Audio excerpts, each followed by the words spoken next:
আসসালামু আলাইকুম ওরহমতুল্লাহি বরকাতু। একজন ভাই একটা খুবই গুরুত্বপূর্ণ কমেন্ট করেছেন, সেটা হলো যে হোয়াতলাল ব্রয়লার এইচডিএন বিএইচডি কোম্পানিতে আসলে কেমন হবে জানাবেন প্লিজ। ভাই, বর্তমান সময়ে যদি মালয়েশিয়ার কলিং ভিসা চালু হয়, তাহলে যারা নাকি পরিশ্রম করেন নাই, দেশে তেমন পরিমাণে পরিশ্রম করেন নাই, বিশেষ করে কনস্ট্রাকশন সাইডে কাজ করতে পারবেন না, আপনাদের জন্য বর্তমান সময়ে এই মালয়েশিয়াতে এটা হলো বেস্ট একটা ব্রয়লার পোলট্রি ফার্মের কাজ। এই কোম্পানিতে আসতে পারেন।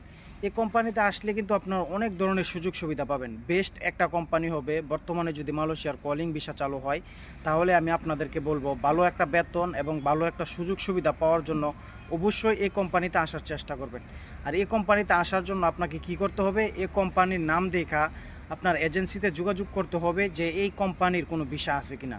তাহলে কিন্তু যদি এই কোম্পানিতে আসতে পারেন, মাস শেষে প্রচুর একটা টাকা অ্যামাউন্ট ইনকাম করতে পারবেন, অতি তাড়াতাড়ি প্রবাসে সফলতা অর্জন করতে পারবেন।